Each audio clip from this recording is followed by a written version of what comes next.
3 দিনে যদিন পায় 20 লক্ষর কাছাকাছি উঠে। সারা সিলেটের উন্নয়ন হবে এই দরগার টাকা দিয়া, আর সরকারে টাকা দেওয়া লাগবে না। বিগত দিনে কত হাজার কোটি টাকা এখান থেকে লুটপাট করা হয়েছে। দরগার খাজো লাগতো, এই দরগাটা শোনায় পরিণত হয়ে যেত। আমাদের এই সিলেটের অভিভাবক দুজন মন্ত্রী রয়েছেন, তারা নীরব কেন? আজকে তারা নীরবের কারণ কি?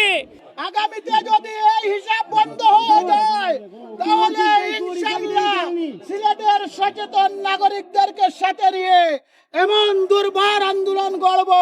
17,65,749 টাকা পাওয়া গেছে 4 দিনের মধ্যে। স্বর্ণ 57 ডলার পয়েন্ট পাওয়া গেছে। তাহলে বিগত দিনে কত হাজার কোটি টাকা এখান থেকে লুটপাট করা হয়েছে, সেই লুটপাটের হিসাব আমরা সিলেটবাসী জানতে চাই। সরকারি মাধ্যমে এই হিসাব নিকাশ করতে হবে এবং এই হিসাব নিকাশ করে সিলেটবাসীকে জানাতে হবে। ডিসি সারোয়ার সাহেব আঙ্গুল দিয়ে বুঝাই দিছে যে দরগার যে ইনকাম হয়, এই দরগার ইনকাম যদি সঠিকভাবে সঠিক জায়গায় যদি ব্যবহার করত, তাহলে যে সিলেট আসলে অত্যাধিক নগর না, আপনার এই যে আজাহার থেকে শুরু করে মদিনা ভার্সিটির থেকেও এর চেয়ে আরো ভালো প্রতিষ্ঠান এই সিলেটের মাটিতে হয়তো, যদি টাকাটা যদি তারা সঠিকভাবে সঠিক জায়গায় যদি ব্যবহার করতো। 3 দিনে যদিন পায় 20 লক্ষর কাছাকাছি উঠে, তাহলে 700 বছর ধরে কতটা দিন এই টাকাগুলা গেল কই? এই টাকাগুলা খেয়ে বা হারা নিছে তার তথ্য, এগুলা ফকির মিসকিনের টাকা, এগুলা আপনার মাধ্যমে দেশে জানুক, খেয়ে খাইছে তার সুষ্ঠু বিচারক। দরগার খাজো লাগতো, এই দরগাটা শোনায় পরিণত হয়ে যেত। এই ডিসি সরোয়ার সাহেবরে আমরা আন্তরিকভাবে ধন্যবাদ জানাই। এইরকম যদি 50 বছর আগে এই ঘটনাটা ঘটতো, এই দরগা এরকম দেখা না, এত টাকা 4 দিনে উঠে আমরা কল্পনার অতীত। এবং আমরা তো দান করা যে মাছ কিনতে হইলে 10 টাকা দিয়ে মাছ দিতে হয়, এই মাছের পয়সা তো দরকার ফান্ড থেকে দিতে পারে, বুঝছেন? পানি খাইতে হইলে 5 টাকা দিতে হয়, এটা অলৌকিক পানি। এই টেকা দি আমাদের ইকানো যেসব ওই ইসলামিক শিক্ষা প্রতিষ্ঠান গড়া সম্ভব হইতো, যেমন আমাদের বাংলাদেশের মানুষরা সৌদি যায়, আল আজহার বিশ্ববিদ্যালয় যায়, আমরা চাই এমন উন্নতি খেনে হইল না।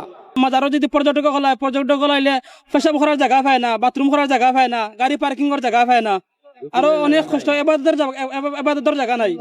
তারা আইলে মাদ্রাসাত গিয়া পেশাব খানা ঢুকায়, মসজিদে ঢুকায়, অথচ কোটি কোটি টাকা উঠে কোনো দরগার মাজারের কোনো উন্নতি নাই। এই দরগার লাগা দখল করিয়া তারা হোটেল বানাইছে, বাসা বানাইছে, হোটেল থেকে তারা ব্যবসা করে এই দরগার টাকা দিয়া, এই দরগার টাকা দিয়া তারা ডেগলা খান বাবা। কোন কুচক্রী মহল এই ডিসি সাহেবকে এখানে প্রত্যাহার করা হয়েছে? আমাদের এই সিলেটের অভিভাবক দুজন মন্ত্রী রয়েছেন, তারা নীরব কেন? আজকে তারা নীরবের কারণ কি? তাদের ছাড়া কি ডিসি সাহেবকে প্রত্যাহার করা হয়েছে?